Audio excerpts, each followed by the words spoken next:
जागा वेगळी मिळाली का?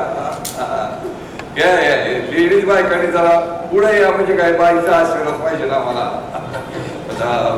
बाई आहे तर दुनिया आहे. बाई भारी तर आम्ही आभारी. विषय असा आहे की मी तोंडीराज माझ्याची नांगड आमच्या घराला बाईचा आशीर्वाद लाभला नव्हता, पण by grace of ladies wife, by grace of Devi Aai, आमच्या घराला देवीचा आशीर्वाद लाभले.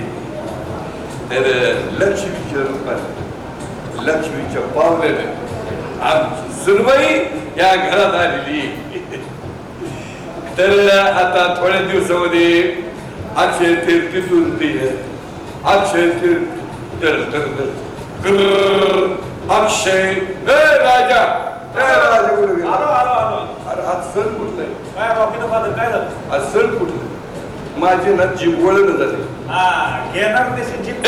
विषय का तो विषय काय? सण कुठलं ते सांग. तर आता थोड्या दिवसातच अक्षय तृतीया येऊ राहिली आणि अक्षय तृतीया म्हणजे 3.5 मुहूर्तांपैकी एक महत्वाचं मुहूर्त. आणि या मुहूर्तावर काही कार्य केलं तर ते अक्षय राहतं असं म्हणतात. आता आमच्या घरात सुद्धा नुकतंच एक शुभ कार्य घडलंय. काय घडलंय? आमच्या घरात बाईचा आशीर्वाद लाभलाय आणि बाईचा आशीर्वाद लाभल्यामुळे आमच्या घरात आता भरभराटी होणार आहे. आमच्या घराला घर पण येणार आहे आणि आम्ही लय खुश आहे.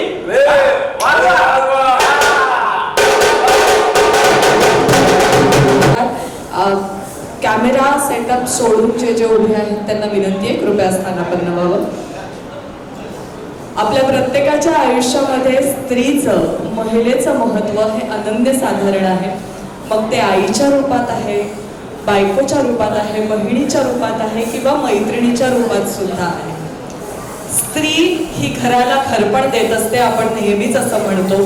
महिला दिनाच्या दिवशी तिचा विशेष सन्मान करतो, तसा आपण वर्षभर तिचा सन्मान करत असतो. मात्र कोणतीही स्त्री फक्त कुटुंबातल्या सदस्यांना जोडत नाही, तर ती घराला सुद्धा जोडते. आता घराला शब्दशः जोडते म्हणजे काय, तर 4 भिंतींना सुद्धा आपल्या कुटुंबातला सदस्य मानते आणि त्या 4 भिंती सुद्धा घरातल्या त्या स्त्रीशी संवाद साधायला लागतात.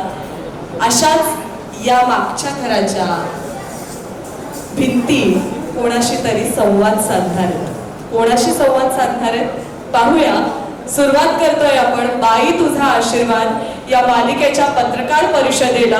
ही मालिका येत्या 27 एप्रिल पासून रात्री 10 वाजता स्टार प्रवाह या वाहिनीवर आपल्याला पाहता येणार आहे.